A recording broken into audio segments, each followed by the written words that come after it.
Yenta mo bana we.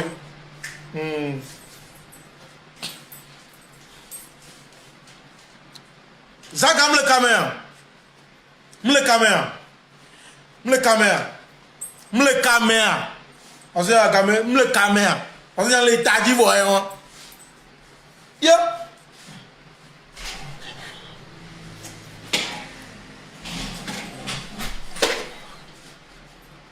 Donc voilà le méchant top. Yeah. Il y a un dernier vu le maillot. Il y avait 10 000, 5 000 comme il a le boost. Et il y a boss aussi à Mosia. Et il a saboté le game. Il a saboté le game. Amenez moi on a melo. Nous la jamais gagné ma wolo. Nous la jamais gagné ma wolo. Mac Betolo. Amé 1000. Amé 1 million. Tu veux réussir, on va réussir. On le sait mais alors. Amé 1 million. Tu veux réussir, on va réussir. On le sait mais alors. On va réussir. On le sait mais alors. On va réussir. Amé, c'est vrai. M'ka menene ke yo. M'ka menene ke le somenao. On le sait mais alors. On va gagner juste pour. On va gagner juste pour. On le sait mais alors. On va réussir pour. M'ba te pas me de po. Nyem te pas mieux. Nyem te pas mieux. Il est bidji parce que je vais le bec na mi vele ko il est bidji. Il est pour dim ko la mogbo. Na me demande nyame ya me na sa me ana wala kele e gomere me mi agbo le fie. Me mi agbo ma. Me mi agbo ya. Me mi agbo ya. Alo fulu ke les anya na mfona. Gelo mi o. Me ka don mi o. Me ka don mi o. Mais quel don ma hein fi que ça garder mais ça gamle wa enu ya gane le pont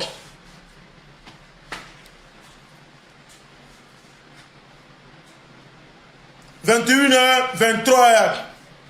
23 le bonne ya ne ça gamle ka 21h30 ma de la classe nya ma goulin nya bena on va transmettre ne donc ayewa mi tage na on pokero o jira signaler vidéo on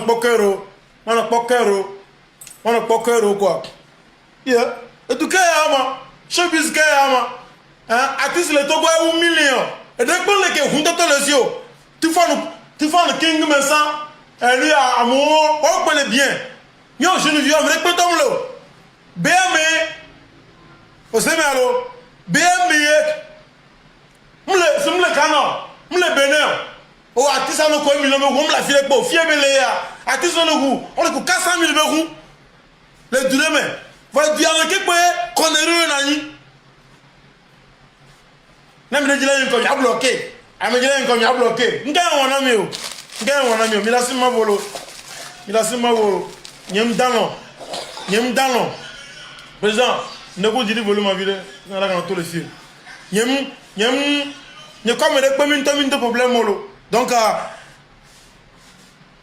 nyam lo nu quoi laisse me allo let me do my thing me laisse me allo let me do my thing parce que me le ba hamu haba me laisse me allo en ko ta haba me e gomere na me de manu nyam no so me menacer et si africain me menacer quand tu connais parce que concours voyager non voyager pas manière gbede o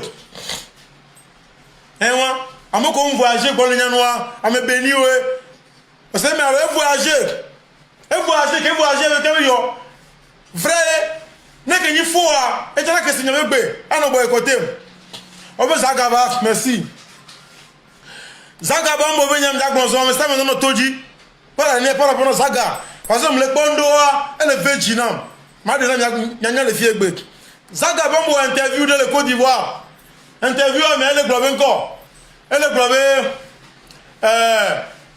bon elle voyait la so Arafat Tinti on le sait mais alors quel passo Arafat Tinti ils voyons le suivre nyanya me le zaga bore toko le fia on me le zaga bore ne zaga le da jamre pe mnyore ne vérité amere pe mnyore Ivoiriens ko le Côte d'Ivoire ne zakale dajea o bu wona nyabena ele daje Ivoiriens suivre direct ouais amene commenter globetiza ao Ivoiriens le poyalo o commenter globetiza ao c'est le Togolais le frère sang de Molassi keleni arrière chaîné et bavale zunovia la me ube dume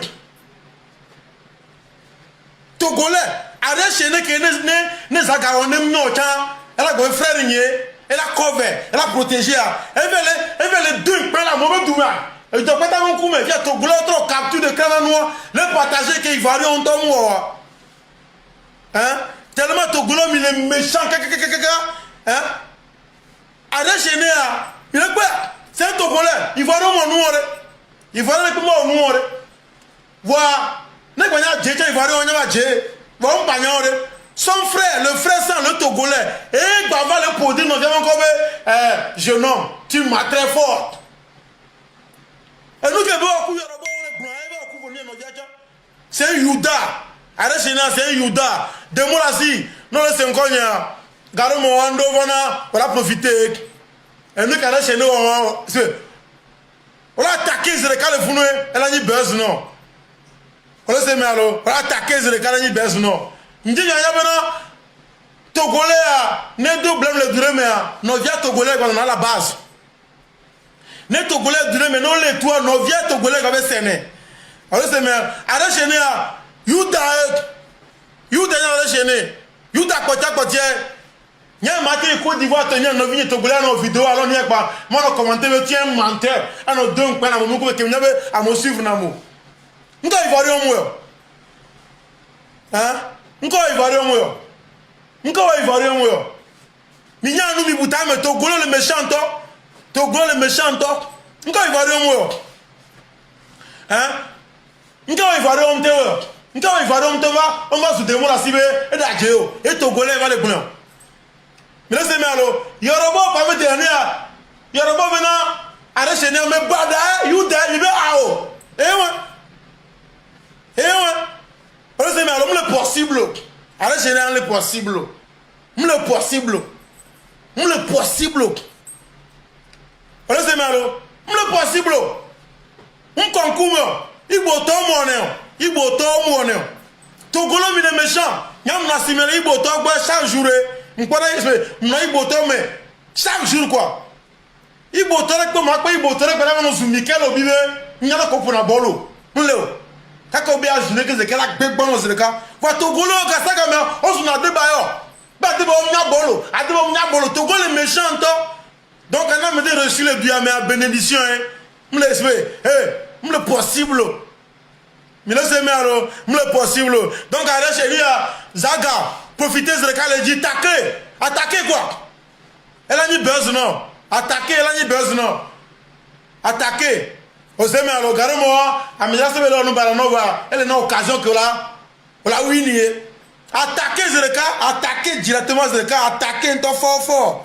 N'a pas bien allé. Nous t'allons connaître, oui, ma. M'ba kenel.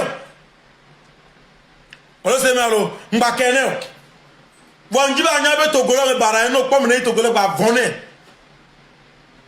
Avone, arrête chez nous, fake, et dit que ça, il va rien zouner. Il va rien zouner. Avec là, on a qu'à venir staller de mais tramé dernier jour.